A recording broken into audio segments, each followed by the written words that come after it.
Good morning. Thank you guys for being here. I think most of you know that the bathroom is around the corner. 7777 is the code. And next week we are not meeting. So we're going to have everybody out at Temple Square doing Temple Square evangelism with the conference that's going on. Twice a year, Utah. It's the best time to go to Costco. You can go to Costco on a Saturday as long as it's not between sessions. So don't go between 12 and 2 or 4 and 6. Otherwise, you can have it to yourself. Go to the mall, wherever you want to go next weekend. But yeah, we'll be out there witnessing, and that'll be good. Let me pray, and we will get this started.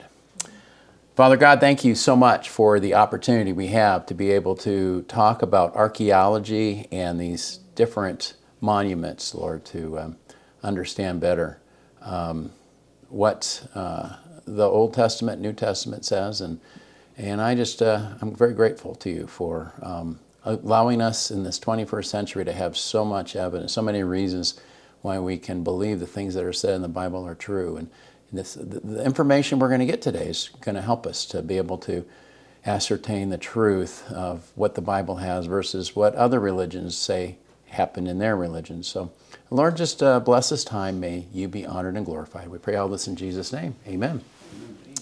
Well, my title, as you can see, my favorite 20 Stele, Stone, Ostrakhan, Bulla discoveries ascertaining the Bible's historicity. That's a pretty long title. You go, what in the world? Especially if you don't know much about archaeology. And I want to preface this by saying I am not an archaeologist. I'm not an expert in the things that I'm going to be talking about. This is the first presentation. I put this presentation together for this.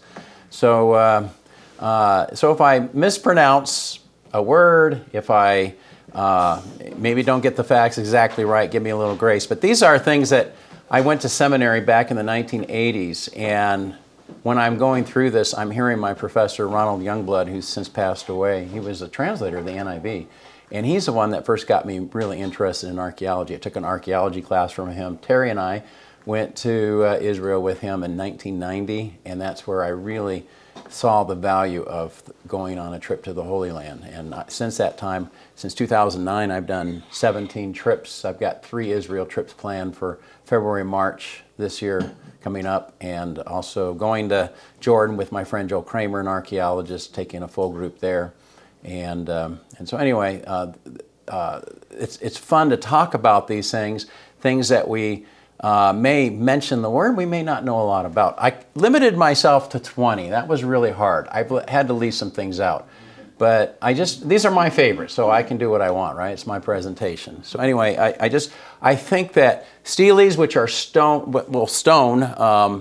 inscriptions like you see right there with the Misha stele. Ostrakhan would be pottery, broken pottery written on. They used to write on that. Bulla would be seal impressions. Amazing. We just found one just past July. I'll talk about that. And so all of these things are going to be helpful, I think. I'm talking about, for this presentation, things that were written during biblical times, mainly Old Testament. This is mainly, because remember, New Testament's only a 100-year period or less than that actually. Well, Herod the Great, if you want to count him and the things that he did. So this is mainly Old Testament we're going to talk about today. Whoops, I went the wrong way. No, I'm not going to talk about anything written on papyrus or animal skin vellum, those kinds of writing material. I'm sticking to things that are things you wouldn't think you would normally write on. It's not paper that is being written on. And all of these things, I believe, support the historicity of the Bible. That's what the title says, because we have so much evidence in our front room, and after we're done today, we'll have a tour if anybody would like to take that. We say that the Bible is a book of real people, real places, and real events. And I think things like this can be really helpful. And also, I wanted to pick things that you could see either on location, and there's a few of these things that actually you could see on location or in the world's museums. And I'll be talking a lot, especially about the British Museum and the Louvre. Maybe you've had a chance to go to those museums. So let's get started with the Old Testament. The Old Testament, and this is going to comprise most of my 20 picks. The first one is called the Code of Hammurabi Stele. And if it has an asterisk, that means I have seen it. Most of these things I have either seen or, I've been there to see these things, so that's kind of the fun part. That's why they're probably my favorite. This is dated between 1750 to 1755, so they know right around the time, pretty precise, and that would be during the time of Jacob and Joseph. So that's really going to be important. This is a stele you see on that picture there. It's made of basalt, which is kind of a volcanic rock, 7.5 feet tall. So it's not a short thing by any stretch of the imagination. And what they have on there are 282 laws in Old Akkadian. And you go, okay, well, that's great. And you have Hammurabi, this guy on the left, and Shamash, the sun god, to the right. So this is a pagan rock, a stone, stele. And today, if you want to go to the Louvre Museum, that's where you would see it. It's going to describe contracts, social customs, punishments, economics. And why is that important? Even though it's written by non-Israelites, and it's discovered, by the way, in southwestern Iran, but it's going to relate the kinds of things that they had then were related to the times of the patriarchs. And that's where it's going to be valuable. This stele, you see it right here. Look how tall it is, 7.5 feet tall. And so there's writing on that whole thing with the picture of Hammurabi and the sun god on the top. You got to tell you my story. In 1990, I have more than one of these stories. Okay, I'm a geek, so a nerd. All right, a lot of the stuff that's in the front room is my own personal stuff that I've collected. People go, "Oh man," either you think that's really cool or you think it's stupid. And my wife, I don't know what she thinks about me. You can't put all that stuff in our living room. So I was so glad to have a place to store all my artifacts. I was in 1990. I went on a tour of Europe with a 30 and under age group, and so it was a bus tour. It was great.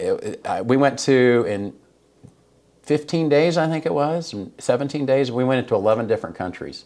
So anyway, we go to the Louvre, and there was another guy from Korea, South Korea, who also had gone to seminary. I was going to seminary at the time, and he was also going, and so we were kind of the nerd kids that would try to find these things. So we wanted to find this, and so we found it, and it was in the back part of the museum. Now, the picture you see here is not how it was. You see that there's a railing around it, and you see it's on a stone platform. That was not there. It might have been underneath one part of that marble, but other than that, it was just, and it was out in the corner, and nobody was around. We were the only ones. We're like, whoa, this is really cool. So we take pictures. Well, what do you got to do when you are at a place where you have this famous artifact?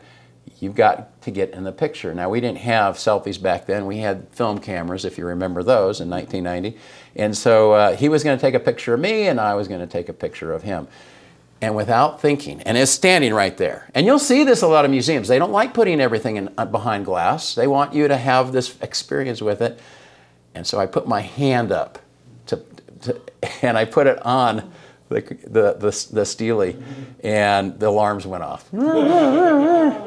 And so I got in a little bit of trouble there. I said, "Oh, I'm sorry, I didn't mean to do that, but I wanted to get in the picture," and so anyway, I didn't get put in jail. That was a good thing. But they said, "Do not touch again," in French, and so I nodded. But anyway, that's my story of how I saw that. I haven't seen it since. I haven't been to the Louvre since 1990. Someday I'd like to get back.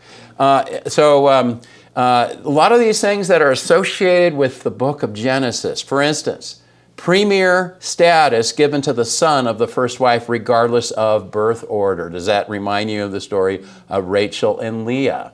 Or the loss of a birthright. It talks about this. Well, we've got Jacob and Esau. You actually could lose your birthright if you sold it for a bowl of soup.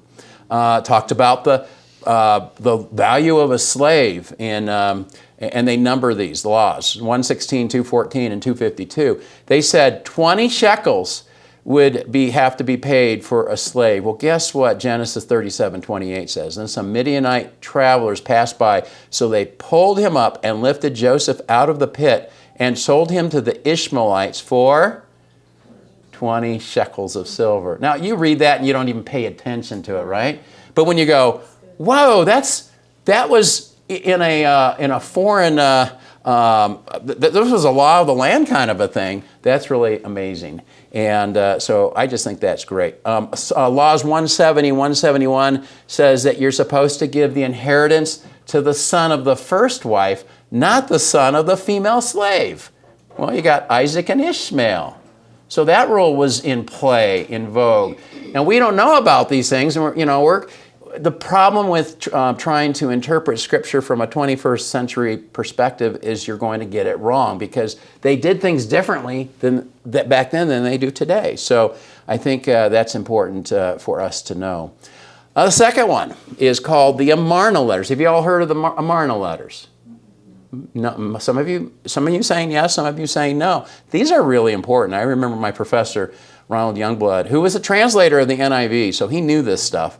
And he would always talk about the Amarna letters. These are clay tablets, 382, small. They're not very big. They're clay tablets in cuneiform script. 350 are letters. The rest are literary and school texts. Now, these were put together in the 14th century and written in a language that you've never heard of before called Akkadian. Akkadian is found in Egypt. And in fact, they call it El Amarna. El Amarna. In fact, when they talk about each of the letters, it will be EA, El Amarna, and the number of the 382 clay tablets. It was correspondence between Egypt and those in Canaan and the neighboring kingdoms. And what that helps us to do is, welcome guys, come on in. Helps us to understand the political landscape of ancient Near East during the 14th century. Now, I'm going to throw some names out. You probably have heard of some of these names. Amenhotep III, or Amenhotep IV, or you've heard of King Tut. And so that would have been during their time frame in the 14th century BC.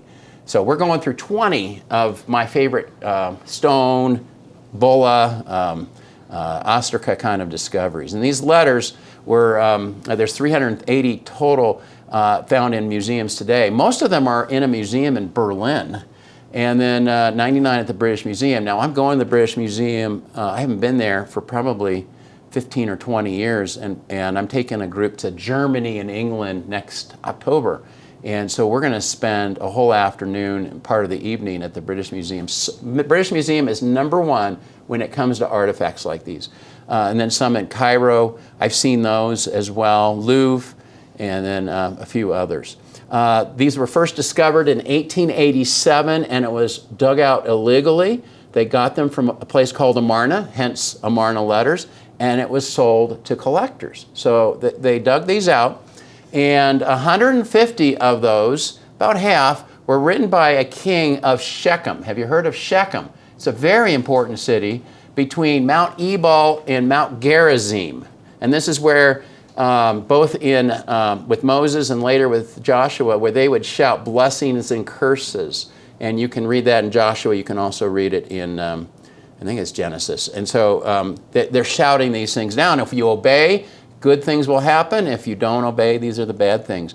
And so 150 written by this king of Shechem. In other letters, various Canaanite kings accused Labayu of attacking them while aligned with the Habiru. Does that sound like something there? Habiru?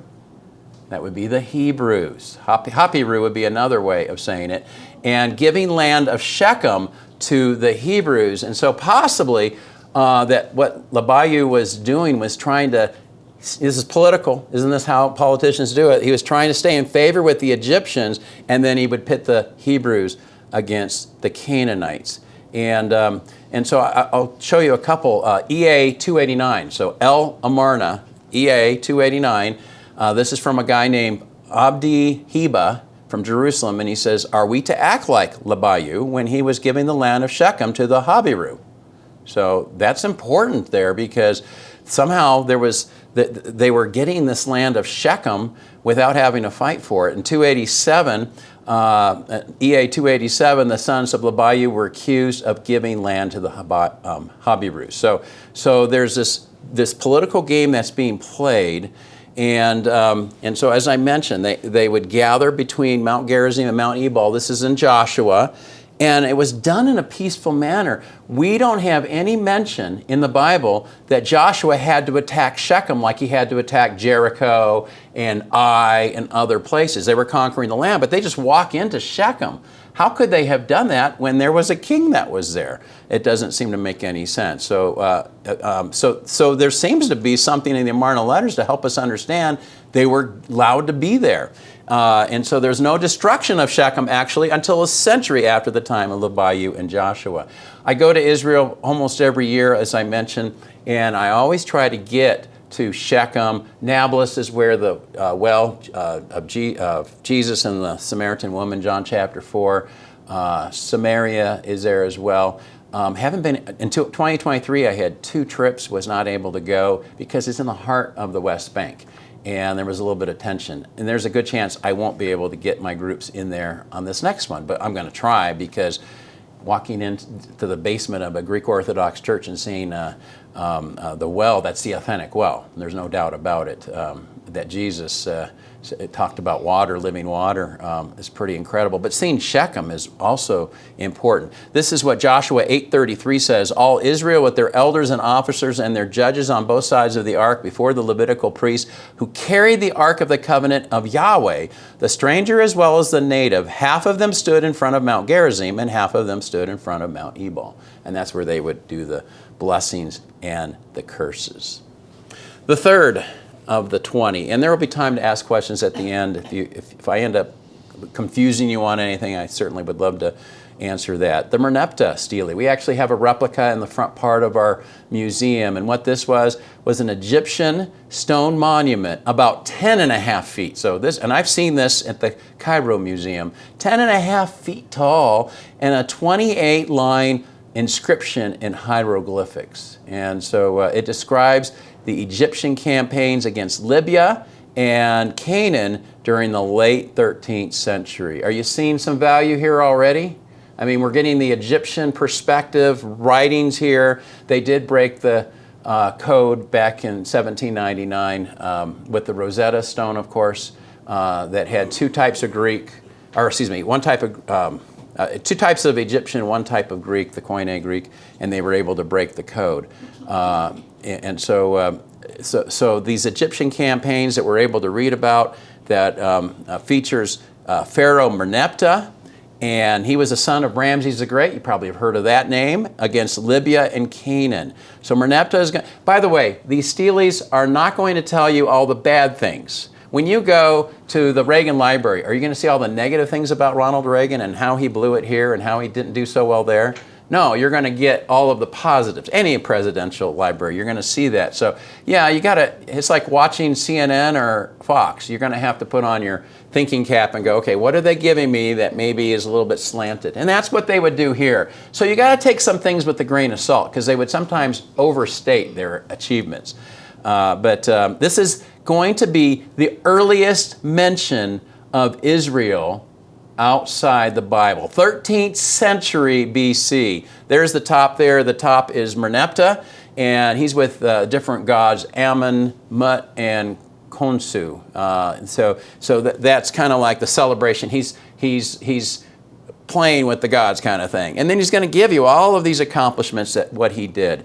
And you can see, let's see, where did we say it was discovered? It was, oh, right here. It was a section about Canaan, and that would be year 5 of the reign of Merneptah, and that's around 1219, and it says Canaan was plundered. Now, this is the time of the judges, okay? We don't have the kings yet. We've got the time of the judges, but Israel is already known as Israel. Ascalon, Gezer, and Yanoam were conquered. Now, we know Ascalon, that's right near where the Gaza Strip is. Gezer is in that area. In fact, those who go on my Israel trips, oftentimes we've gone to Gezer. That's where the Gezer calendar I'll talk about later was found, and also where sacrifices of children were done there as well. And so what the text says is that the seed or the grain of the people of Israel was destroyed. Okay, again, the most important thing about the Merneptah stele, it's the earliest mention of the country, the people of Israel. It's not a country, but it's the people who live there. This is what it says. Canaan has been plundered into every sort of woe. Ascalon has been overcome. Gezer has been captured. Yanoam is made non-existent. This is what is said. Israel is laid waste, and its seed, or its grain, is not. I think some people have thought, oh, that's their population. Well, they continued populating, so it's not like they were completely destroyed. It was, they took their grain silo, if you will, and destroyed it, which is important because that's what they were using, because grain only comes in the spring, and you're supposed to make that last through the entire year. And if they destroy it all, these people are going to have to scatter and find new ways of feeding themselves. And so you can kind of see, you see Gezer there and Ascalon in that map right there. And so these are real places, talked about 13th century. And by the way, all of these things that I'm showing you with the Steles, they're not written by Israelites. This is the thing. If the Israelites were saying things about themselves, and you go, okay, you got to take that with a grain of salt. These are the enemies. They had no motive to try to make the Israelites look good. In fact, they had every incentive to make them look bad. Is everybody with me on that? So this is why this is important. They had no skin in the game, if you will. They just said, well, Israel is laid waste. They're citing a fact. But for us, we're talking several thousand years later. It's like, wow, here's a mention of Israel. We don't have a lot to go on with archaeology during the time of the judges. It's not like they were making big buildings and things like that. But here's something that's tangible. The fourth of the 20 is called the Goliath Ostracon, and I'm going to say, you see no asterisk. I have not seen it. But I'm going to be in Israel for about 7 weeks in February, March. And I have some days off in between each of the trips, and I'm going to make a trip over the Bible Lands Museum. I know where it is. I just never went there. You can only do so much on a 13 or 14-day trip. And so I'm purposely going to go see this. I think this is really cool. It's a pottery shard. Okay, a shard is a piece of pottery. If you write on it, it's called Ostracon. It was found in just 2008 in the place called Gath. You guys know anything about Gath? Tell me about Gath. Home of the Goliath, yeah. So interesting. Destruction layer of the Iron Age 2A. Now there's different times that they'll use. The bronze and the iron are the two types of materials that are used. So Iron Age 2A is about 1000 to 925 BC. So this is a little after the time of David.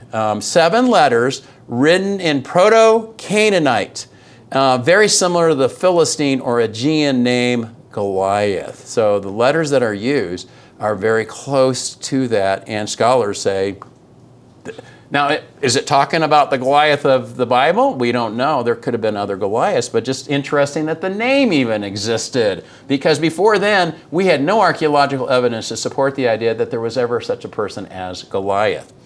And so in the Aegean culture, it comes from Greece, the greatest warriors and heroes of opposition armies, they'd have a one-on-one battle, and they'd call monomaxia. Your representative versus our representative, and the winner take all. And it was just kind of understood that that would be the way it would be. And so you have the example of the Iliad, written by Homer, of Achilles and Hector. That's probably the most famous example of putting two people together. And as I mentioned, this is housed at the Bible Lands Museum. So what this monomaxia would do, it would show the superiority and strike fear in the other side. And the Philistines felt pretty good because they had this guy that was master. I mean, he was Muhammad Ali but there's always going to be somebody who could do an upset, like Leon Spinks beat, if you remember years ago and back in the 70s, he beat Muhammad Ali, and everybody was like, how can that happen? Well, you always, and they called Leon Spinks the David. They actually said that.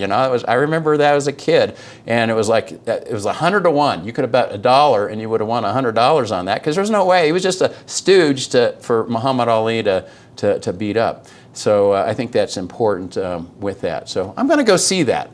I just think that's kind of cool. The fifth. The Gezer calendar. I've seen this. This is in the Istanbul Museum.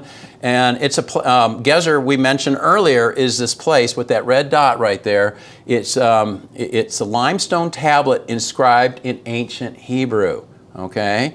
And it was discovered in 1908 by an archaeologist named R.S. Stewart McAllister. McAllister's huge with Gezer because he excavates it, and he actually discovers that there were child sacrifices going on with the Canaanites back in the Old Testament days. And so they debate, was this Phoenician, was it Hebrew? It wasn't classical Hebrew, but it wasn't, it was kind of like, we're not quite sure. So there is a little debate.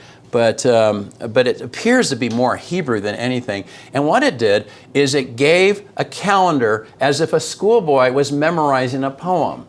And so today you can see this in a Istanbul Archaeological Museum. Now this piece right here, that's what it looks like. It's a picture that I took. It's erasable. So what a kid would, like we have chalkboards, and you'd write on it, and then you would erase it, and you'd do it all over again. So he was practicing. So he wrote this little, I don't know if you call it a poem or what, but 2 months of harvest, 2 months of sowing, 2 months of late growth, 1 month of cutting flax, 1 month of barley, 1 month of measuring, 2 months of pruning the field, 1 month of fruit harvest. And this is exactly how it goes today. For instance, the harvesting takes place in April, March, April. They're harvesting the barley, and so they were able to figure out that's how they were doing it back then. And so it tells you in this schoolboy's notepad. And the Hebrew name Abaya, my father is Yahweh, is on the tablet. Perhaps that's the author. So Abaya, my father is Yahweh. Who else would be writing that but a person who is Jewish? And that name, Abaya, is also found in Samuel, Kings, and Chronicles. Cool? Maybe you've never heard of the Gezer calendar. Well, it's today, you can see it. And this is Israel during the early monarchy. So this would be in the time of the kings.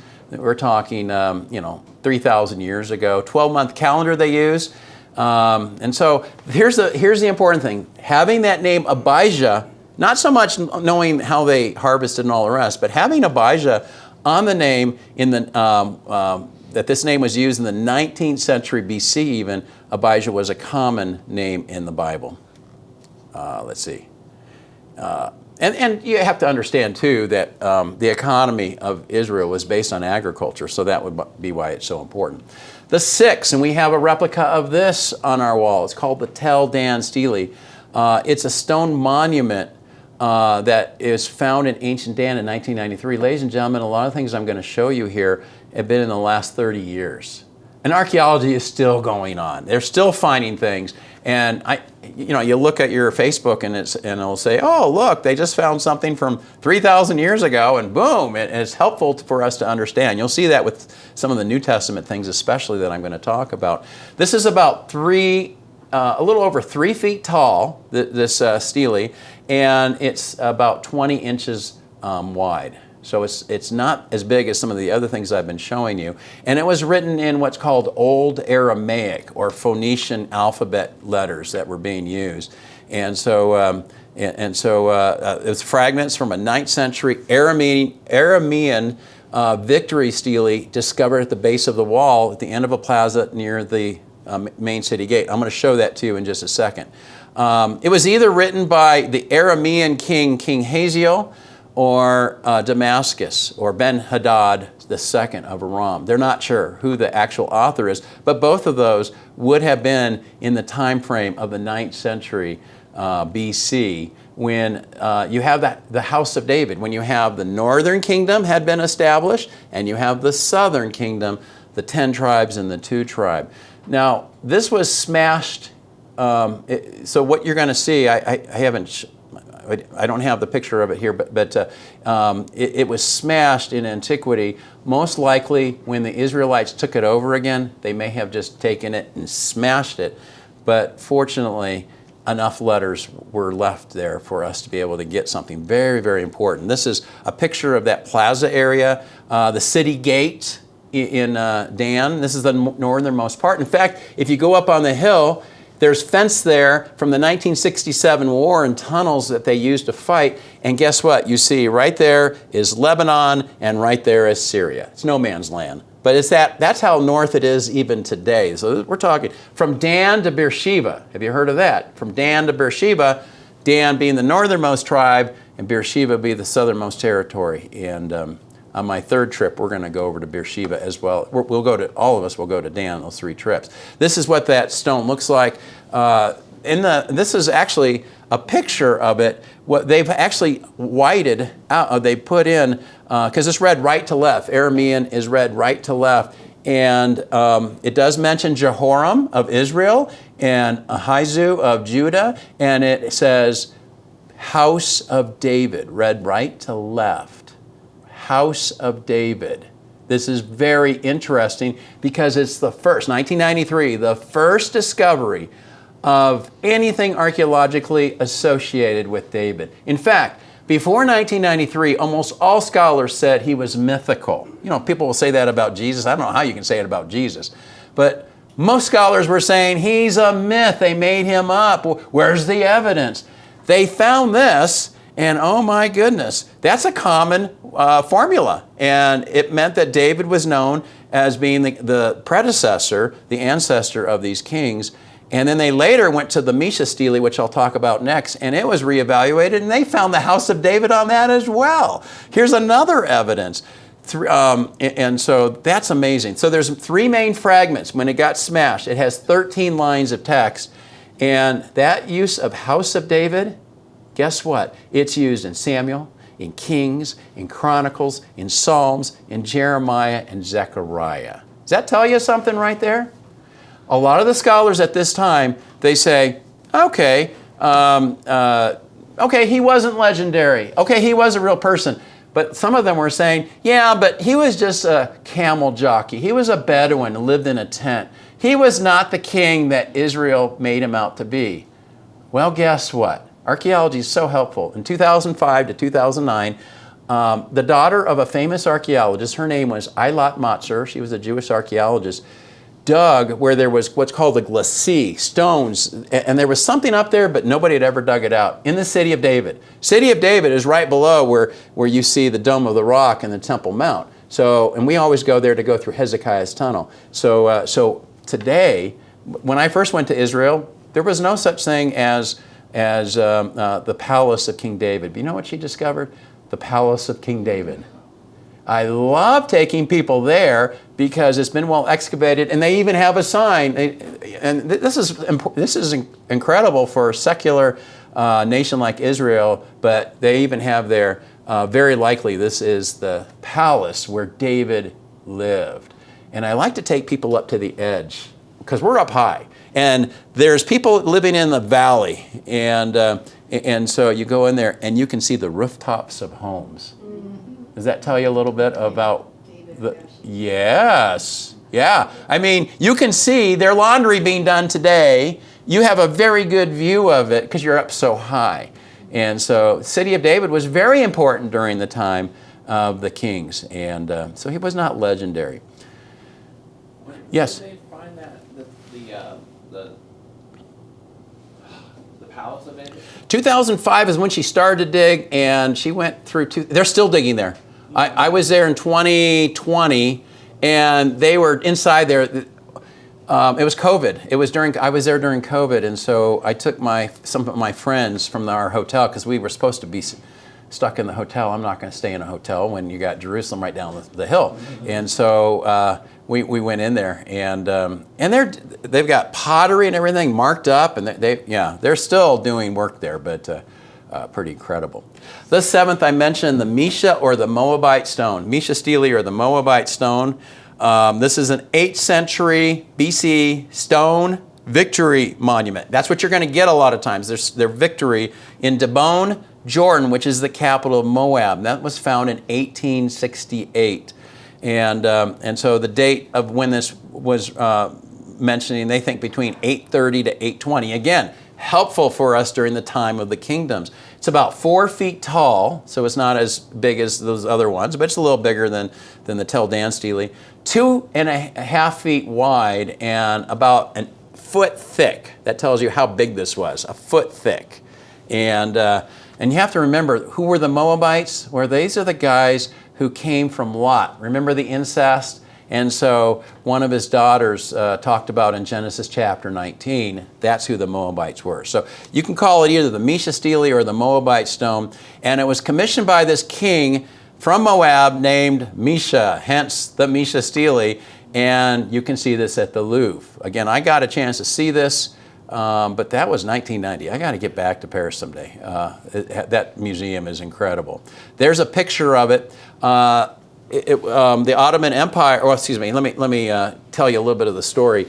There was a Bedouin who in 1868 discovers this stone, and he shows it to an Anglican missionary. The missionary's name was F.A. Klein. F.A. Klein sees this and he goes, this is pretty important. I don't quite know what it is, but it's important. So he was so smart, he made a sketch of it and he copied the letters of the script so he could take it to someone who would know better. That's what I would do. How am I going to... Let me do this and get back to you. Can I come back in a little bit? And then the Bedouin are going, this is valuable. And you know what? When it comes to Bedouin, if they think there's money involved, they'll do whatever they can. A good point in case would be the Dead Sea Scrolls.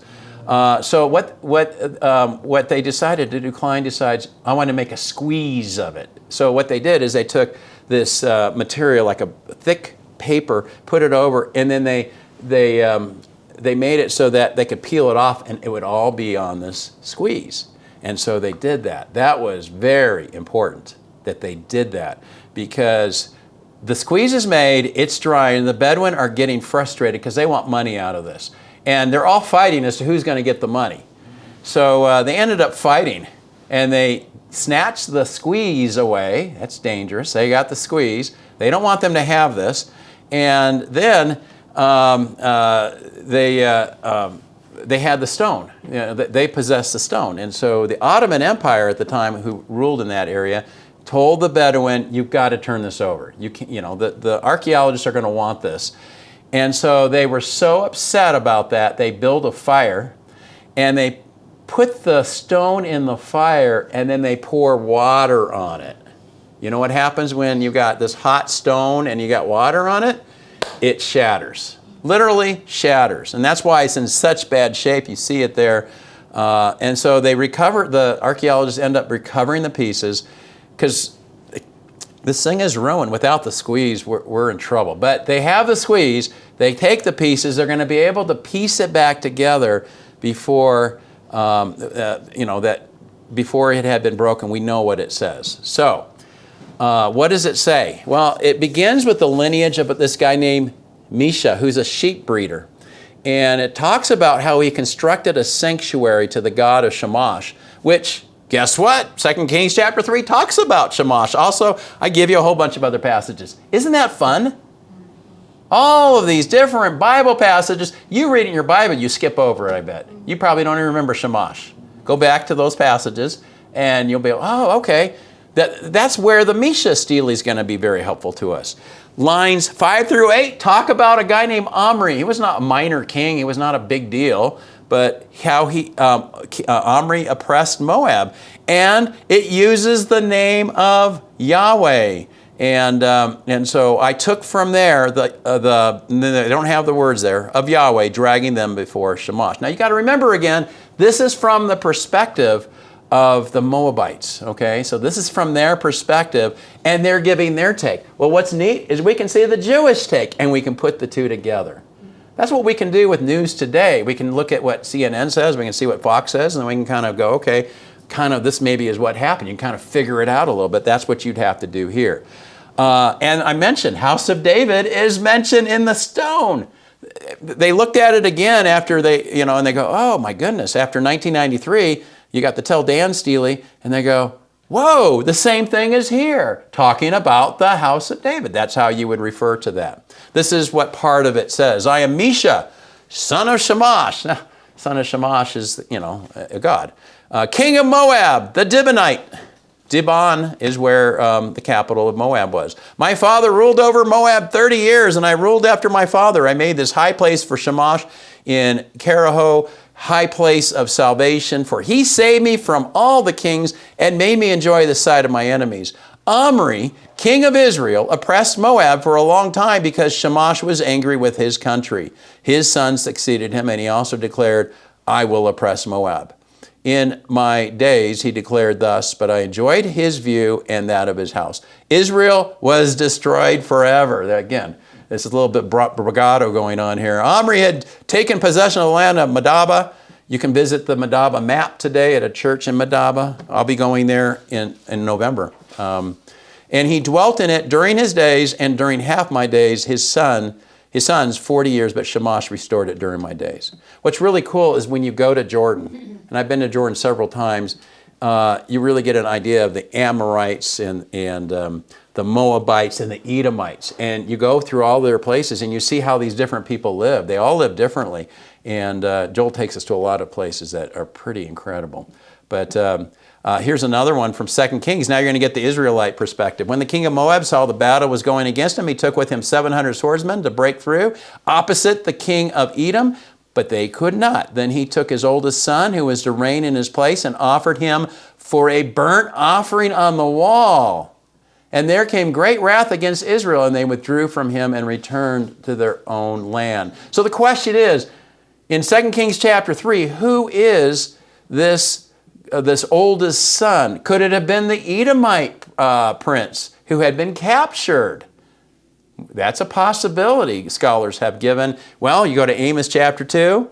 When's the last time you read the book of Amos? But there, for 3 sins of Moab, even for 4 I will not relent, because he burned to ashes the bone of Edom's king. So very possible that that's referring to the Edomite prince who was burned, according to the Misha Stele. According to the Bible Research Archaeological Report, the Misha Stele is the most important royal inscription from the Iron Age found on either side of the Jordan. That's saying a lot. Most important royal inscription. It helps us understand the geopolitical power struggles in the southern Levant during the 9th century BC, and both affirms and illuminates Misha's rebelling as it is described in 2 Kings 3. It supports, 2 Kings 3 supports this idea. And so that's the advantage of having a biblical report. We don't always get that, but when we put the two together, we can kind of see some things, can't we? So that's really neat. Well, we're 7, and this is number 8, the Siloam inscription. This is my daughter Hannah in 2011 with me going through Hezekiah's tunnel. It's a what the inscription is a commemorative Hebrew text engraved on the limestone wall of a water tunnel in 701 BC. Now, if you know your history, this is the time when a guy named King Sennacherib of Assyria is wanting to destroy Israel, and he destroys 46 towns, and he leaves the best for last, is Jerusalem, and he doesn't get it. But this is what Hezekiah does. He builds this water tunnel, 2 teams of workers, 1,750 feet in length. When you walk through it, you can walk through it today, you're sloshing through water, and there's a gradient of only 0.06%. So it would take it from this spring, and the Gihon spring, and it takes it to the pool of Siloam. And that was, the reason they did that is because they wanted to hide their water source from the Assyrians, because before it was going on the outside. Well, all you had to do is divert the water, and it was their main source of water. So they said, we're going to have to dig this out. And it's an engineering marvel. Scholars still don't understand how they were able to do this. Now, when you're walking through, you'll see some false starts going this direction or going that direction. There's even one when you're walking, you take a 90-degree turn and you go left. And so, they made mistakes, but how they were able to figure this out, well, the Siloam inscription tells us how they did it. But what it was doing is bringing water from the Gihon spring before Sennacherib. This shows you on that southern side of the city of Jerusalem. You see the Siloam pool there, and you see the Gihon spring. And so it was taking water underground all the way into where the city walls were, so they could actually have that water. And that's in the city of David. It's right below where the palace of David was. And the Siloam inscription is at the very end of the tunnel, maybe 100 feet before the end of the tunnel. And so this is a picture of the tunnel itself. You walk through that, you're feeling the carvings from 2,700 years ago. All of my travelers get to go through this. It's really neat. Sometimes it's only about 4 feet tall and you got to really scrunch over. Other times it's about 20 feet high. They couldn't figure out how much room they needed, and they finally figured out they didn't need 20 feet, and that was a lot of extra digging they didn't need to do. This is a replica of the Siloam inscription that was in the wall that had been carved out.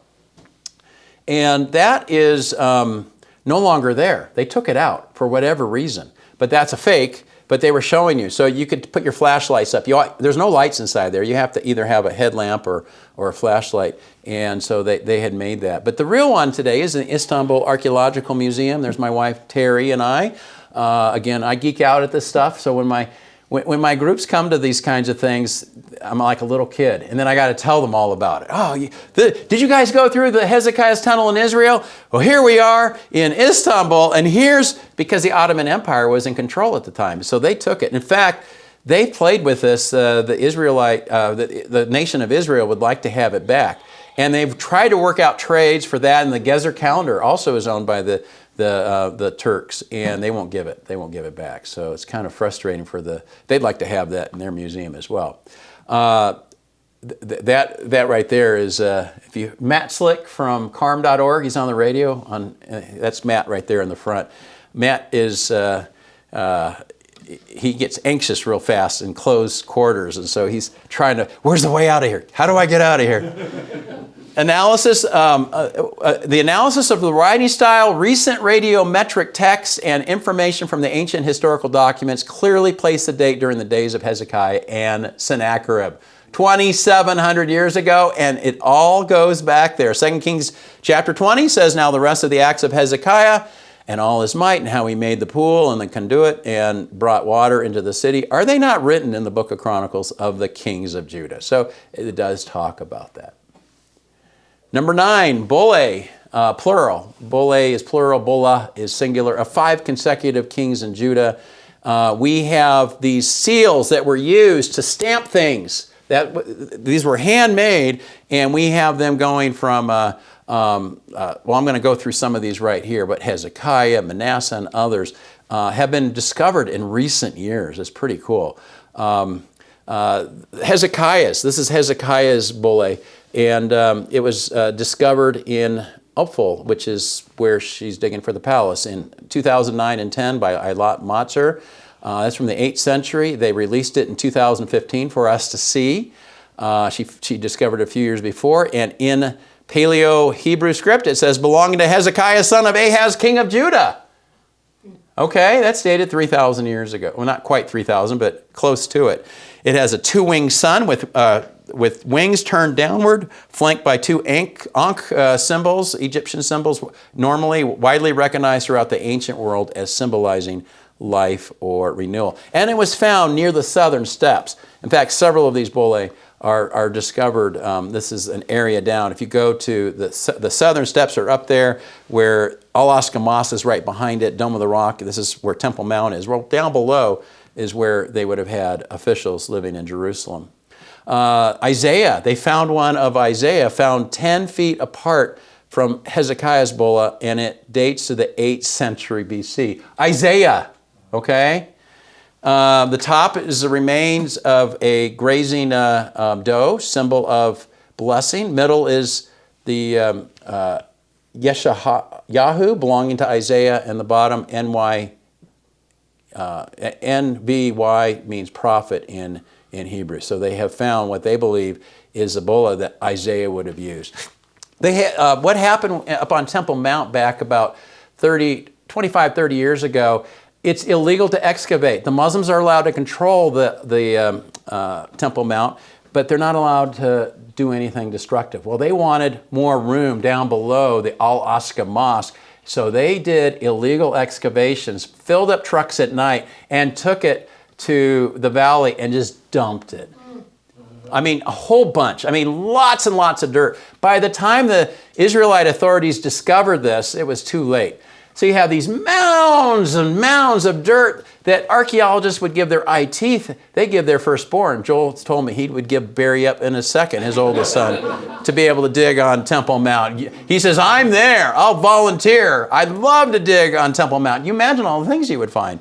So what they did in 1999, they decided to put together what's called the Temple Mount Sifting Project. 2017, I took my group there and we got to volunteer and help sort this out. So you put this thing in a wire cage, you wash it down with water, and then you're left with pieces of pottery, tile. Well, guess what else they're finding? They're finding coins, they're finding bulla, and other things like that. So they have found things using this process. In fact, just recently in July, they found the name of King Josiah's trusted official with a fingerprint. They found that. His name is Yehida, son of Asayu, and it's a fingerprint. That's what they would do. They'd put their finger in there. That was their bulla. And it was late 7th century to early 6th century BC. He may have been a senior official called the king's servant, and Yedaiah was his son who may have taken his father's position. Isn't that cool? They found in July, 2 months ago. You think there's more things to be found? Yeah, you bet there is. Next one. We're going through these quickly. I could spend probably a whole lecture on any one of these if I wanted to get really deep. I'm just trying to give you an overview. Lachish reliefs. And this is from the time of Sennacherib, the Assyrian king. Now remember, 722 is when the northern kingdom is destroyed. And then there are several other kings of Assyria before you get to the current king, Sennacherib. And so what the Lachish reliefs show is that the Assyrian army and siege engines there. This is in the British Museum. It's a room, and they've put these all up so you can see them. And so in 701 BC, Assyrian king Sennacherib conquers and destroys the cities and towns of Jordan. Excuse me, it should be Israel. I should make that. I'm going to make that correction right now. It's a brand new. That's the problem when you do a brand new one. You find mistakes in there, and when you do it more than once, then most of those are fixed. But I fixed it, so we got Israel there. The final place he conquers is a place called Lachish. And so Lachish is a place we will visit on my trips. There's a siege ramp that was built by Sennacherib to enter into the city. And why Lachish is so important, it was the second greatest city after Jerusalem at the time. And so Sennacherib, what he does is he creates stone wall panels and recounts the battle through illustrations.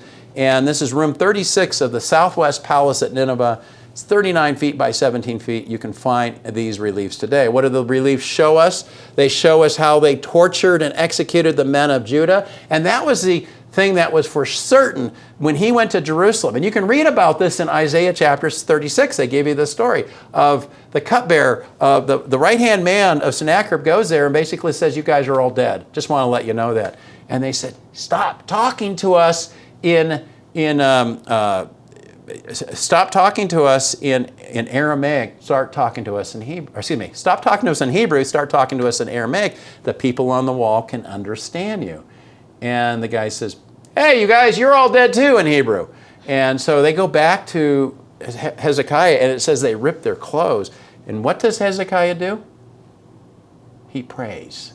We have the prayer in chapter 37. He prays. He says, God, look, if they conquer us, they're probably going to kill me. Now, in Matthew, Hezekiah is in the direct genealogy of King David. And Jesus is the result of that. The Bible promised that there would be a Messiah from the house of David. And if Sennacherib's allowed to destroy, like he is here, look, they're putting people on poles, they're cutting off their heads, they're stretching them out. And, I mean, they're just doing all kinds of things. A lot of the people they're going to take back to Assyria, but for all the leaders, they would have killed them all. That was what their goal was. Here's a couple other pictures. These are the slaves going back. They've got rings in their noses, a sign of humiliation. This is Sennacherib on his throne. We have a picture of that in our museum as well, with the Judahites bowing down, paying him tribute. And then you see a lot of the things that were part of the Assyrian war engine, armor and the weaponry and their siege tactics and their walls and the towers of Lachish you see depicted here. Extreme violence of the Assyrians and lots of arrows. They loved arrows, also lots of ballista balls that they would cast and hit you in the head and it was over for you. The 11th, well, we're talking about Sennacherib. Let's talk about his three prisms. His campaigns go from 704 to 681. He ends up getting killed, as prophesied, by the way, in the book of Isaiah chapter 8, that he gets stabbed in the back by his sons and they kill him. Each of these prisms have 6 sides. We have a replica as well, and it has 500 lines of Assyrian cuneiform, first discovered by Colonel Robert Taylor in 1835 in Nineveh, and is housed today at the British Museum. And very important because these three, very similar in their writing style, tell the story of what Sennacherib was doing. And so they're called after the name of the guy who found it, Taylor Prism, the Oriental Institute Prism, and the Jerusalem Prism. And they're pretty much all identical. There were 8 campaigns talked about. So it wasn't just the one that was done with Israel, with Judah. They were also from other campaigns as well. And what this does, ladies and gentlemen, it corroborates the biblical story of King Hezekiah and the Assyrian invasion of Judah. Surprise? Are you surprised at this? Oh, it helps us to understand the biblical version. Yeah, it does, because this is real history, and the Bible is real history. Listen to what this says. As for Hezekiah, Hezekiah's name is used in this prism, the Judean who did not submit to my yoke, I surrounded and conquered 46 of his strong-walled towns, as well as the small towns in their area, which were without number, be leveling with battering rams, and by bringing up siege engines, and by attacking and storming on foot, by mines, tunnels, and breaches, I besieged and took them 200,000 people, great and small, male and female, horses, mules, asses, camels, cattle, and sheep without number. I brought away from them and counted as spoil. He himself I shut up in Jerusalem, his royal city, like a bird in the cage. He's got Hezekiah where he wants him, right there in this cage, if you will, and he's going to take care of business. So what it's doing is describing the 46 cities that were destroyed, deporting 200,000 inhabitants. He exacted a tribute of 30 talents of gold and 300 talents of silver. Now, a lot of that was given by Hezekiah willingly from the temple. He was raping the temple, and he was giving them this. And Sennacherib was not satisfied with that.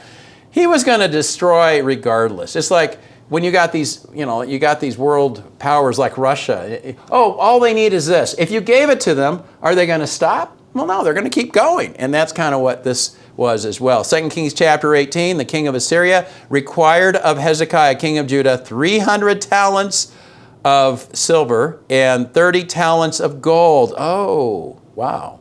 Same as what was reported in the cylinder.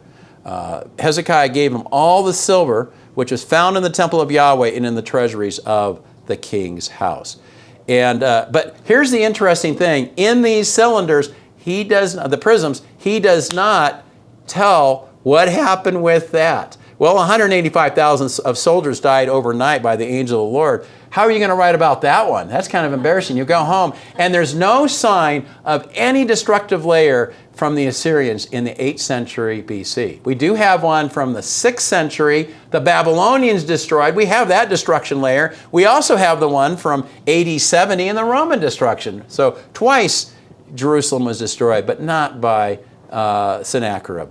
So you get the behind the scenes conflict in the Bible, of course, finding out all of that. Go home and read Isaiah 36 and 37. I think you'll enjoy that. The 12th, and I'm going to try to hustle to, a lot of these are going to be shorter now. I did a lot of the longer ones up front. Well, I've done it chronologically, but This is the Lachish ostraca, found at Lachish. And so these were 21 recovered letters written in Hebrew, and they were discovered by a guy named Starkey in 1938. Most written by a guy named Hoshenat Yahu, a military officer in charge of an outpost near Lachish. And it was written to a guy named Yahush, the military commander at Lachish. So this is a different time period now with Lachish. This would be during when the Babylonians are going to destroy. It provides valuable insights into the daily life and events of Judah before its destruction by the Babylonians in 587. Now this is prophesied by Habakkuk and Zephaniah, and it's recorded by Jeremiah and also the book of Kings and Chronicles. You have letters that refer to 3 major events in the war against Babylon. You have a conspiracy against Zedekiah by supporters of Babylon. It talks about a diplomatic mission to Egypt, and also you have Lachish and Azekah being the last remaining unconquered cities before Jerusalem. And it mentions in one of the letters, one of the 30-some-odd letters, the son of Jeremiah. And many of them refer to Yahweh. Though the country had fallen into apostasy, there still was this belief that God existed. These are a few of the there's a picture of 3 of those letters. Jeremiah is the only living prophet known in Judah at this time, and his name does appear, and this is Jeremiah chapter 34. Now, I think that would be 6 and 7. Let me fix that. I do it now because otherwise I do not see it later. And no matter how many times you go, you ever try to edit yourself, right? I've written books, and I've read it 100 times, and I'll read it again, and I'll just say, let me just read it one last time. And I find more mistakes on the last try, and I go, how did I miss this, you know? And I see another one. I'll do it later, Judah. Anyway, this is what Jeremiah 34 says. Then Jeremiah the prophet spoke all these words to Zedekiah, king of Judah, in Jerusalem when the army of the king of Babylon was fighting against Jerusalem and against all the remaining cities of Judah, that is Lachish and Azekah. And today you can see these at the British Museum. And by the way, letter 7 of the 30-some-odd letters, there's another mention, and they think it's Jeremiah, but the ink is faded, so they're not for sure. But still, to have Jeremiah's name in there is just incredible, because he was the prophet that was around at that time. The 13th is the Cyrus cylinder. We have a replica in our museum as well. It's a clay artifact in Babylonian cuneiform, and it goes back to the Persian Empire. Well, you would expect that because it's Cyrus who is writing this, who is the one who takes over from Babylon. And what Cyrus II, the Great, he rules from 559 to 529, and he was big on religious tolerance. He was such a good man. He said, I let my enemies, I conquer my enemies, and I let their captives go back to where they came from. And this is talked about in Ezra chapter 5, that it was Cyrus who allowed the Jews to go back in the 530s. So he combines Media and Persia and creates the empire, and he had conquered in 539, which is referred to in Daniel, by the way, and he issues a decree that the captive peoples could return. So what this is doing, this cylinder that we have there, is basically saying Cyrus is a good man. Cyrus takes care of his enemies. All you guys understand, I'm such a nice guy. You owe me one, though, you know. So he's bragging, well, what a good guy I am. But they discovered this in Babylon in 1879. Today you can see it at the British Museum. He lays out his genealogy. He wants you all to know where he came from. Let me tell you all the people I'm from. And then he really has harsh words for the Babylonian king. His name was Nabonidus, and he denounced that guy as being the oppressor of the people, including the people of Babylon.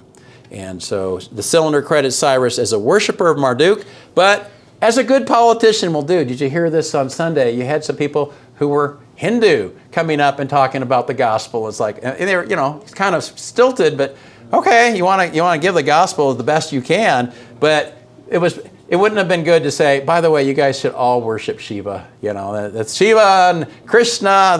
No, they're going to talk about the Christian God. He was the same guy. He tolerated most beliefs. He'd use what he could to keep the rule going.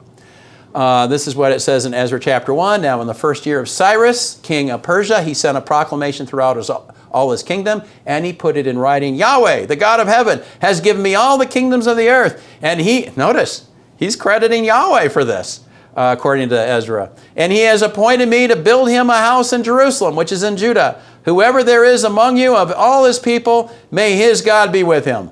To each his own. You guys all worship whoever you want.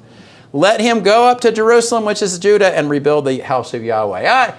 I should get some credit for this, everybody. And Ezra points it out. Well, the Cyrus cylinder supports this idea that Cyrus was a friend of the Jewish exiles. Cool. Well, I haven't been talking about the New Testament, but let me give you some things on the New Testament. We got 7 more left, and I think I can get through them all. Pontius Pilate inscription stone, one of my favorites. This is probably my favorite. In 1961, in Caesarea on the coast, so much a Bible is from Caesarea. Paul spends a couple of years in prison there. You got Ananias and Paul getting his eyes being able to see again, and you got Acts chapter 12, King Agrippa the first, Herod Agrippa the first, who's killed by worms, talks about. This is all done in Caesarea. Well, there's the palace where the event that I'm talking about took place, and excuse me, not a palace, but a theater. And so they were looking at the staircase as they were excavating it, and they found this stone that said Tiberium Pontius Pilate, prefect of Judea, dedicated. Before 1961, there was nothing about Pontius Pilate archaeologically. You wouldn't expect it because he was a minor guy. Who was the mayor of Midvale in 1963? Anybody know?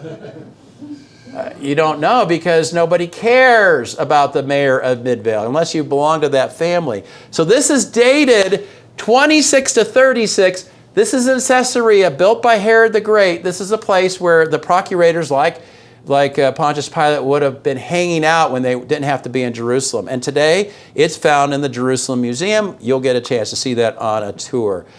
Discovered at Herodium. This is another discovery. His ring, a ring that belonged to Pontius Pilate.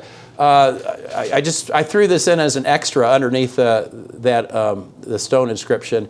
But just interesting that Herod the Great was living at Herodium, and later it was an administrative center, possibly, and they found this ring. They had found it years before, but they threw it into a bucket. They didn't know what they had, and then they came out in 2018 and did more studies on it after it was first discovered in 1969, and they said, oh my goodness, Pilatus, it has the name of Pilate on it. So somebody from Pilate apparently was there to do business with the procurator, and it turns out that it was from Pilate's, one of his staff most likely.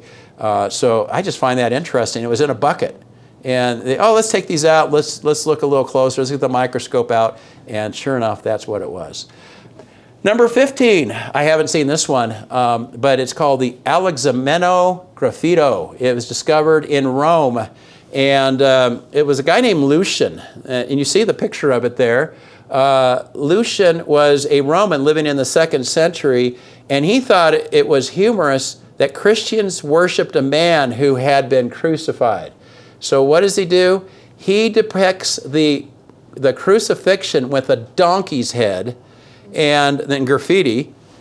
And they think the building was constructed in 80-90, so it would have had to have been after 80-90, but there were Christians in Rome who were worshiping this guy on a pole. I mean, and so in the Greek, it says, Alexamenos worships his God, mocking the whole thing.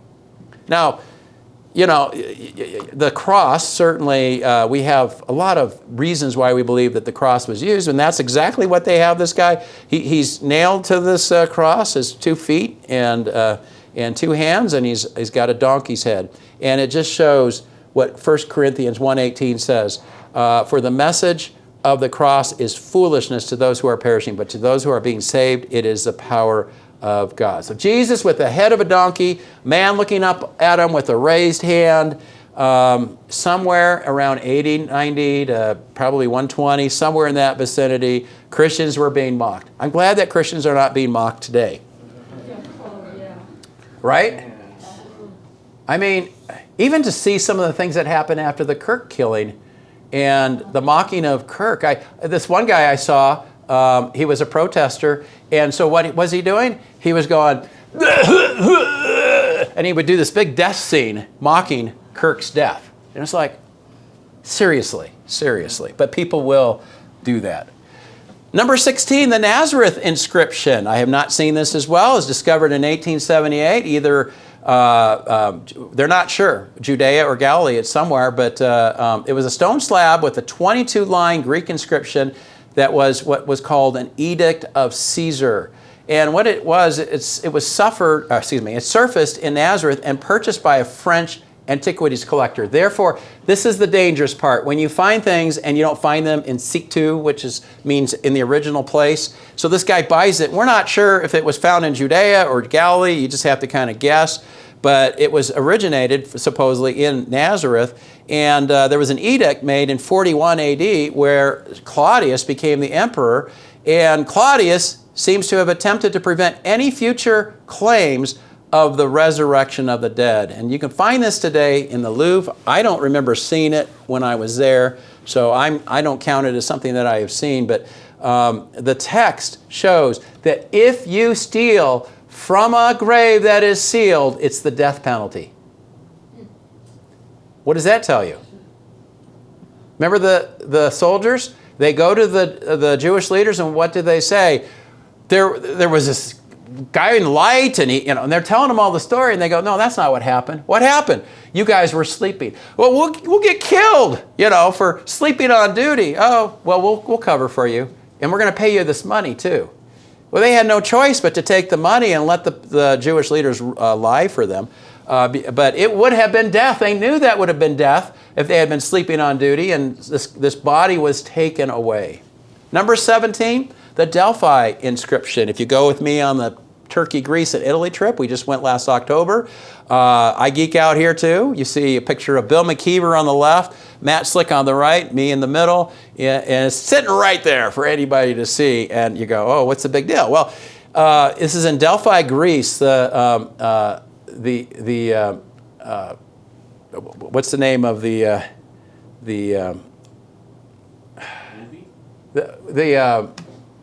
help me, Terry, with this. It was a mysterious dark force, and I can't remember the name now. It just slips me right here. But anyway, Delphi is an incredible place where this was discovered. Oracle? The Oracle of Delphi. Thank you. Oracle of Delphi, and so that's where it's famous. In fact, that girl that was following Paul around was a direct influence from the Oracle of Delphi. This dark influence. Excavations around the Temple of Apollo was uncovered, and they found a Roman inscription that records an edict in Greek from an Emperor Claudius in AD 52.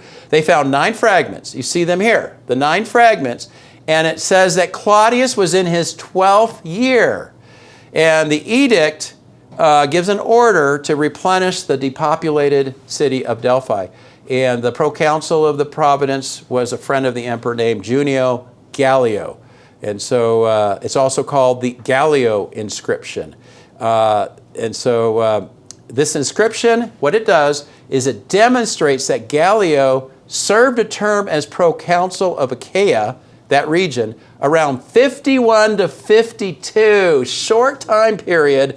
And that helps us know that when Paul was in Corinth, he was there AD 50 to 51. We can date the New Testament using the Delphi inscription. The philosopher Seneca the Younger, he was a brother of Gallio, said Gallio left his position of proconsul with a distaste of the area. Just to read a couple of verses out of Acts chapter 18, while Gallio was proconsul of Achaia, well, that's what's supported here. The Jews of Corinth made a unified attack on Paul and brought him to the place of judgment. This man, they claimed, is persuading the people to worship God in ways contrary to the law. Just as Paul was about to speak, Gallio said to them, this is in Corinth, by the way, if you Jews were making a complaint about some misdemeanor or serious crime, it would be reasonable for me to listen to you. But since it involves questions about words and names and your own law, settle the matter yourselves. I will not be a judge of such things. So he drove them off. Then the crowd there turned on Sosthenes, the synagogue leader, and beat him in front of the proconsul. And Gallio didn't care. Whatever, beat him up, I don't care. And so you got the Delphi inscription telling us the date of when this took place, supporting the idea that Gallio was there. Helpful information. Number 18, again on this trip, the Turkey, Greece, Italy trip. This is in Greece, in Corinth. The Erasmus pavement inscription discovered in 1929, and the inscription in Latin says, Erastus, in return for his aedileship, paved it at his own expense. And so what it's doing is it's naming a particular individual who was the director of the public works and commercial affairs. He was a government official. And guess what? It dates to AD 50. And look where it is today. It's out in the middle of a field. They haven't even taken it to a museum. My archaeologist guide, we were there, and I wanted to have my group go down and see it. And he says, oh, no, you don't want to go down there. It's too dangerous. Are you serious? No, we're going. And so, because I had told everybody about this, so we all go down there. It was a highlight for many of the people to see the stone that refers to a guy talked about in Romans chapter 16. Oh, by the way, Erastus, the director of public works, sends his greetings. This is his stone that he built. And it's also mentioned in Romans and 2 Timothy. Go look it up, Erastus.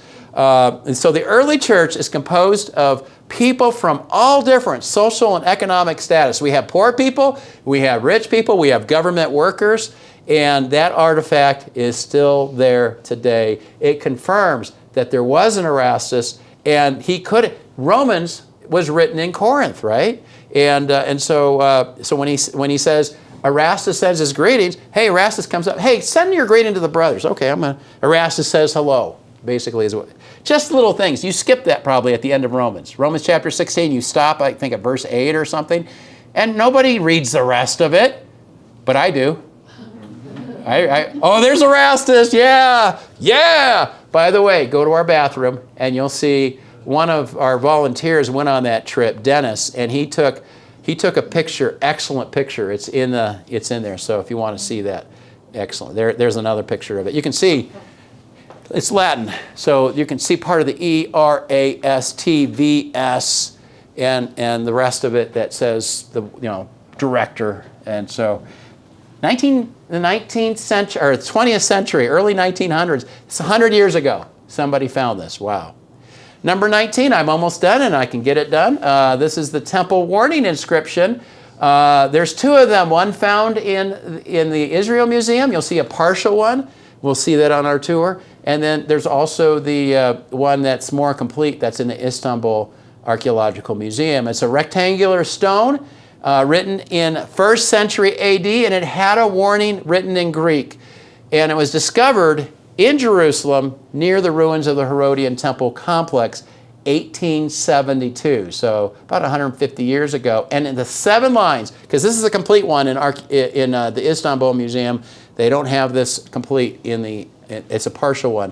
It says, no foreigner is to go beyond the balustrade around the plaza of the temple area. Whoever is caught doing so will have himself to blame. Do you remember when Paul got in a lot of trouble because they said that he brought in a Gentile into this area? You should have read the sign, man. It said you weren't supposed to bring that guy in. And Paul says, I didn't bring him in. But this is what they were talking about. And so this stone is giving the warning. You can see the one partial. See the one in Israel Museum? And notice the one there. So you can see there are two. They had them at different areas apparently. But it was found in 1936, the second one, and it was found near the Lion's Gate. And so I mentioned in AD 57, he brought Trophimus, the Ephesian, with him, and they said it defiled the place. But what this does is it shows that it was a serious nature of what Paul was accused of doing. You could be killed for it. And so for going past the court of the Gentiles, they were allowed to go to the outskirts. They were not allowed to go past that. That's where these signs would have been. And that backs up when we read from the book of Acts and we see this, we go, wow, that really was a warning not to go into the holiest areas. The last one is the Arch of Titus relief, and this is in Rome, the Arch of Titus. Many of you have seen this. Titus, along with his father Vespasian, they received a triumphal celebration in Rome based on the arch, and it depicts the items that were looted from the Jerusalem temple, including the gold menorah, which would be the lampstand, the table of showbread, and the trumpet. This is a close-up picture. You can see there the lampstand and the other artifacts. Where did those things go? Rome took them and captured them and sold them off to build the Colosseum. I mean, and build Rome. I mean, they would use the loot to do that. So my question to you is, what did I miss? Yes? The date was wrong when you said in 1990 was before we got married that you meant. Which was? When you first started talking, it wasn't 1990. It was in the 80s. For what? For? When you went to the Louvre and all that. Yeah, that would be when I went to the Louvre would be 1987. Well, what did I miss anything? What would you have put in? There's a lot. Yes. Have you heard of the Megiddo mosaic? Yes. That's all right now. It's at the Bible Museum. That was discovered back in the 1960s, I believe, in a prison in Megiddo. In fact, we'll drive by when we go to Armageddon, and we drive by there and we make a left-hand turn, and right there is the prison. And I always make sure everybody knows that's the prison and what it does is it calls Jesus God. And so that artifact is traveling, apparently. I can't imagine how they moved it from Israel. Well, what are you going to do? Hey, prisoners, you guys, from 8 to 5, you stay in your cells. We're going to open this up for people to come see. It was found in the prison. And they still have a prison there today, so they apparently took that out. I think it's out of there now. I think it's gone now. But where it is, I don't know. Well, the inscription that says, for the God-loving Akeptus, it talks about the person that gave their wealth, the Roman that gave their wealth to build this, the table of God Jesus Christ as a memorial. So I think it was the first time it was mentioned, God Jesus Christ. Right. Same sentence. Dated, I believe, the 2nd century AD. So a lot of Jehovah's Witnesses will say, oh, Jesus was never worshipped as God in the early days. It wasn't until Constantine, that's the evil name. Council of Nicaea. No, we have lots of reasons to show that Jesus was worshipped as God, and that would be a great source. And I didn't include that one because I wasn't looking so much for doctrine, I was looking more for history. And so it does. No, and that'd be a great one to add in if I were to do 30, and I could expand it and say, and also dealing with. But I was more interested in the support of the Bible history, and that supports Bible history in the sense that Jesus was considered to be God, and so I could see a place for it. Or But the Magdala stone. yes, yeah. What questions do you have? Anything you have to ask me? Yes. I'm just curious, if you had to pick your top 3, which would it be? Top 3? I would say that Erastus inscription. I'll tell you a quick story. In 1990, my wife and I went to Egypt, Greece, Israel, and Germany to see Omer Ammergau in 1990. So I sacrificed. It was like $3,000 a person for like a 18-day trip. But I went with my professor, Ronald Youngblood. So we're at Corinth and we're listening to the lecture they have the Bema seat there, and we're hearing all this from our guide. And so at the end, the professor says, hey, anybody want to go with me? Now there were not all students, but there were probably about 8 or 10 of us who were students. So we have to go with our professor. He says, let's go look for this inscription. So he told us what it was as we're walking over to this far end of the whole area, and he explained what we're looking for. We're looking for a stone that has Latin letters on it. So he says, okay, spread out. It's all just a bunch of ruins out there. It still is today. So we're all spread out. We're all looking. About 10 minutes later, I come across it. So I yell out. I said, hey, everybody, it's over here. Now there's a wire that's around it, but there's still no sign or anything to tell you what it is. So then they all come running over, and Youngblood looks at it. He goes, that's it. It was discovered, 60 years before or whatever it was. And so he reads it for us and tells us what it was. So has a personal thing for me. So I would say that I like the Pontius Pilate inscription stone because that's just, I just think that's cool. And I don't know there's so many good ones, aren't there? But not sure what I would do. What would I do for the third one, Terry? I'm not sure which one I would do, but I'll have to think about that third one. But those would be my top two. Questions? You mentioned the Bema seat. Can you talk about that? What is that The again? Bema seat is in, that would be the place of judgment. So that's where Gallio would have been. So it's this big platform. It's probably about 7 feet high. And it would have been where he would have gone up and he would have heard the cases there in the public square. And so it's called the Bema seat. And the Bible talks about the Bema seat of Jesus, that there will be a time where you will come to the Bema seat the Great White Throne is a place you don't want to go to. That's where you're being judged on your works. And you don't want to go there because there will be many who say, Lord, Lord, look at all the good things that I've done. And it's condemnation because you have nothing to cover your sins, forgiveness of sins. The blood of Jesus is what covers us. We will be judged on our works. The Bible talks about that. But we're not going to be judged. I mean, when you receive Jesus, you receive the salvation that the Great White Throne, you're able to miss that one. So in Revelation, it talks about how you'll be going and getting that sentence. The Bema seat is for those that are saved. Bema seat is for those who are not saved. Oh, okay. So that's, Paul got that illustration from, like in Corinth. And so it's well preserved. You can walk up on the Bema seat and as you're looking down, and it's really cool. So that's in Corinth. Corinth is my favorite city in Greece. That's my favorite city. Yes? You had a couple on there where it was like shards of pottery with writing. Yes. Was that kind of typical to Yeah. write on pottery? Yes, that's a great question. Ostrakhan, ostrakhan would be the plural. So they would, for instance, practice their penmanship. Scribes would use that. It's pottery. You can walk all over Israel today, and you can see pottery everywhere. Some places, and you can pick it up and take it home. You see pottery in our case. We have a lot of different places. We just pick up pieces of. They're called shards. We put them in there and make a little fun hoodoos or whatever in our case. And so there have been people who have picked it up and there's been writing on it. Well, usually it's just practicing penmanship. Okay. But sometimes they were using that to communicate between Azekah and Lachish. The fires that were happening, Babylon, was coming in to destroy. And so they're writing letters to each other. And so that's all they had to work with. There wasn't paper wasn't accessible, papyrus or vellum. I mean, that you had to be purposeful in that. It wasn't like you just go to the shelf and pull out a ream of papyrus, So they just had to write on what they had. Other comments, questions?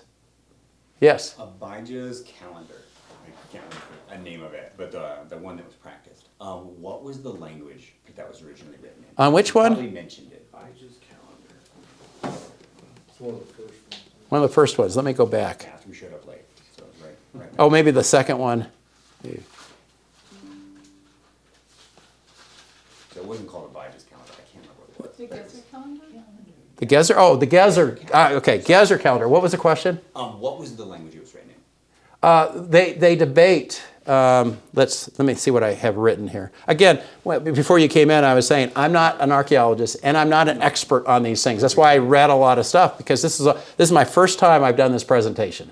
But I did it specifically because we have a lot of these things at the front. And so, what did I write? I think you said it was either ancient or classical Hebrew. Like there was a discussion about what type of Hebrew it was. That was number 5. Yeah, it was number 5. Yeah. I'm looking at it right now. The language.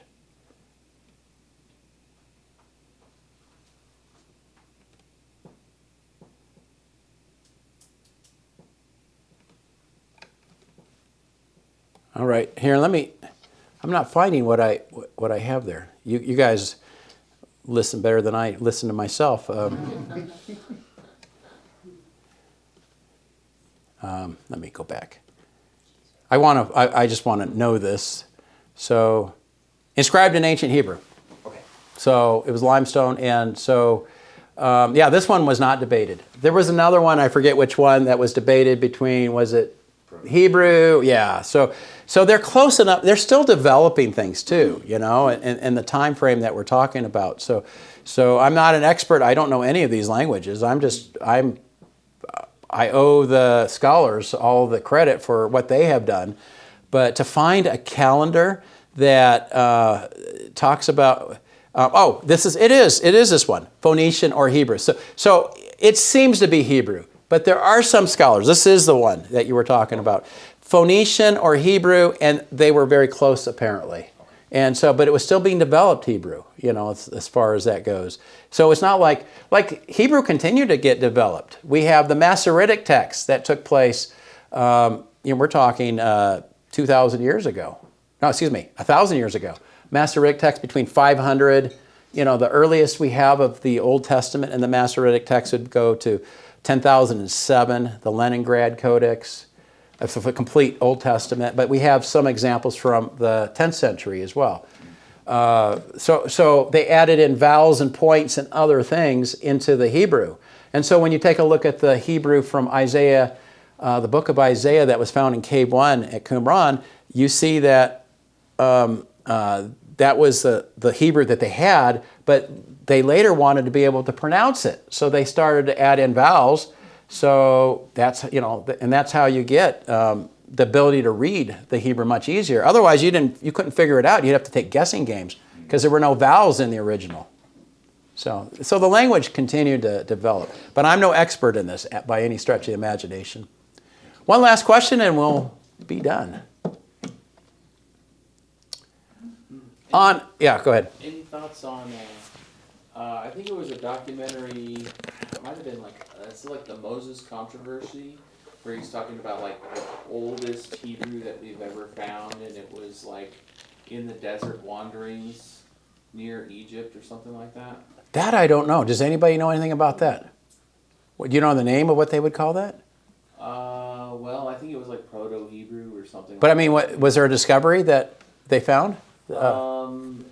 Supposedly it was like in a cave or something that was not too far from Egypt, but it would have been like maybe like they were leaving Egypt and on their way during the Exodus time or something like that. But it was the same guy who did the Exodus. I think I know here. Of something or other. Yeah, I'm not sure on that one. I'm not sure that's been corroborated by the scholars. There are some things that I'm very careful. What I showed you here is all laid out as being authentic. I don't take any chances in something that, you know, coming out with a theory that, well, this could have been maybe, and the scholars are saying no, then I don't even touch it. So I don't even know about that one. And let me tell you, I use several of the books we have available here to help me figure out which ones I wanted to use. Very helpful was Titus Kennedy's book on, we have the book here. I forget the title. He's written several good books. We have 3 of them. I have one of them, yeah. Excellent. This one lists, and he has things from Egypt, things showing the Exodus took place, but I'm not very familiar with those. I tried to give you the big picture ones, the ones that are most important, I think, overall, and that are my favorites as well. I don't know much about some of the things he talks about, but it's interesting. Well, let me finish with prayer, and before I do pray, grab one of these on the way out if you don't have it. We're not here next week. We are doing evangelism out at Temple Square. So we're going to come back October 11th. One of our favorite speakers, Matt Amati, Dr. Matt Amati. He actually is a professor. Besides being a pastor over at Crossroads Church in Sandy, he is a professor at Gateway for the campus here. So he actually has classes that you can audit. But we love having Matt. He's going to talk about the symbolism of the tabernacle. That's one you won't want to miss. So, and then after that, Bill McKeever is going to do one on, we don't always do it on Mormonism, of course, as today, and what Matt will do. And then he'll do one on Mormonism. Did the Book of Mormon witnesses really see the gold plates? So it's one of his favorite topics is back there in the gold plates. Let me pray, and feel free to hang around in about 10 minutes, give me about 10 minutes, we'll do a tour. Anybody like to stick around? We'll do a tour. Oh, Lord God, we are grateful for just being able to talk about these things and lay out the reasons why we believe that it's just not a make-believe fairy tale as some would think Christianity is. I think for a lot of former Latter-day Saints, they just don't know all of this evidence that helps us to be able to put the Bible in a historical context and be able to trust in it, not just as a fairy tale, but as a book of history. So I thank you for these folks coming out on a Saturday morning. We give you the glory in all things. May you be honored and praised. And we ask for you to watch over us this weekend, whatever we do, to do it for your glory. In Jesus' name we pray. Amen.